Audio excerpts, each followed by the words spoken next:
आपने एक बहुत ही महत्वपूर्ण विषय पे अपनी बात रखने का मुझे अवसर दिया। मान्यवर, 131वां संविधान संशोधन लाने की आवश्यकता क्यों पड़ी, जबकि नारी शक्ति वंदन विधेयक अभी 2023 सितंबर में ही हमारी दोनों संसदों ने पास किया, सर्वसम्मत से पास किया। अब जैसा पास किया था वैसा लागू करने में भाई क्या दिक्कत आ रही है? आज मतलब अगर सीटें बढ़ रही हैं तो आपको दिक्कत है? जी मान्यवर, गलत हो रहा है। हमें दिक्कत है। और जिस तरह से 523 में पास किया, आज फिर लेके संशोधन आ गए। मुझे तो भोजपुरी का एक गाना याद आ रहा है कि छिन छिन बदले तोहार मिजाज रजऊ।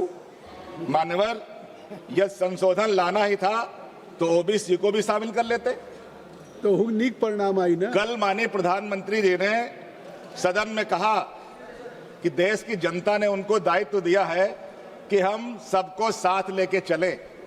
उत्तर प्रदेश के अंदर पिछड़ी जात के, चाहे यादव हो, पटेल हो, शाक्य हो, मौर्य हो, अगर इसमें से कुछ लोग कथावाचक बन गए तो उनको अपमानित किया जा रहा है। मान्यवर, क्या वो इस समाज के नहीं है? सब उनका दायित्व तो नहीं है? मान्यवर, हम सब लोग देश की मातृशक्ति को संसद में देखना चाहते हैं।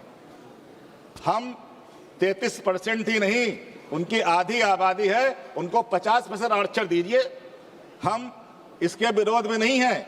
महिला आरक्षण का मैं समर्थन करता हूं, लेकिन जब परिसीमन की बात, जनगणना की बात अगर स्पष्ट नहीं है, फिर जनसंख्या के आधार पे सांसदों की संख्या बढ़ेगी।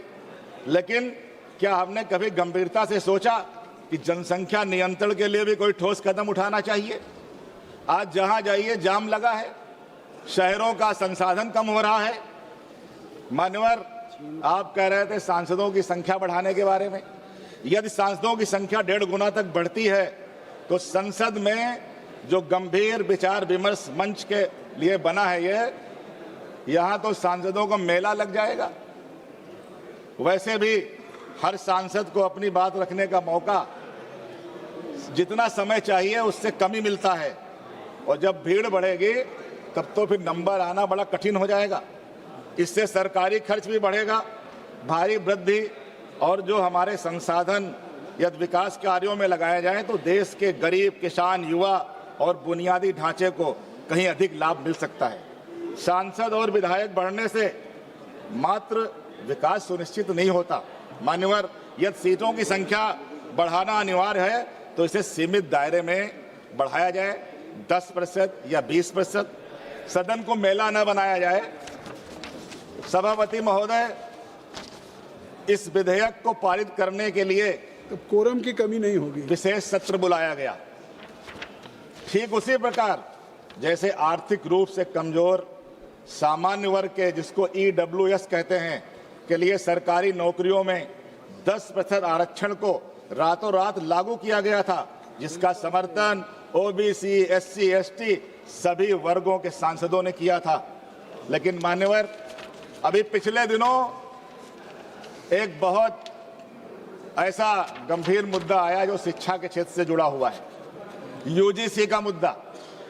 UGC से संबंधित जो महत्वपूर्ण विषय को लागू किया जाए, जिससे कि उस शिक्षा की दिशा में यह बहुत बदलाव करने वाला है। कृपया समाप्त। उस शिक्षा को और अच्छा करने वाला है, लेकिन दुर्भाग्य है कि इसे ठंडे बस्ते में डाल दिया गया। आपकी बात। प्रश्न यह है कि जब सरकार के पास 131वां संशोधन के लिए विशेष सत्र बुलाने का समय और इच्छा शक्ति है, तो फिर शिक्षा जैसे अत्यंत महत्वपूर्ण विषय पर वही तत्परता क्यों नहीं दिखाई गई?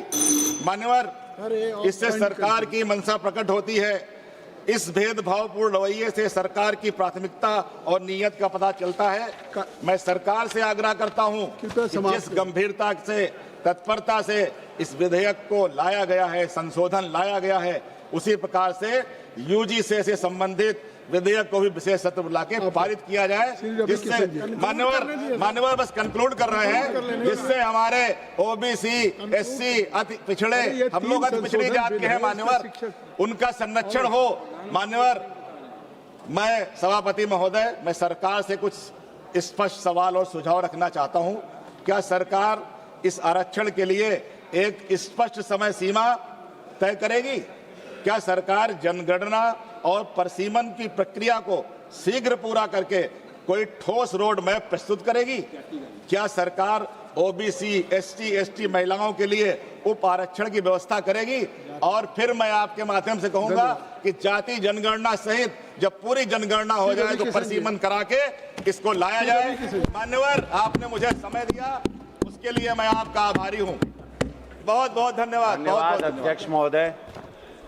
आज का ये दिन स्वर्ण अक्षरों से लिखा जाएगा, स्वर्ण अक्षरों से लिखा जाएगा। मैं यहाँ संविधान के ये तीनों विधेयक उनके समर्थन में खड़ा हूं महोदय। ये विधेयक यशस्वी प्रधानमंत्री मोदी जी के नेतृत्व में नूतन भारत के संकल्प की सिद्धि है। ये विधेयक इस सरकार के उस अटूट इच्छा शक्ति का परिणाम है जिसने नामुमकिन को मुमकिन करके दिखाया है। अध्यक्ष महोदय, ये कोई चुनावी मुद्दा नहीं है जैसे विपक्ष कहते हैं कि चुनाव अब यूपी में चुनाव आई, बंगाल में चुनाव चला था।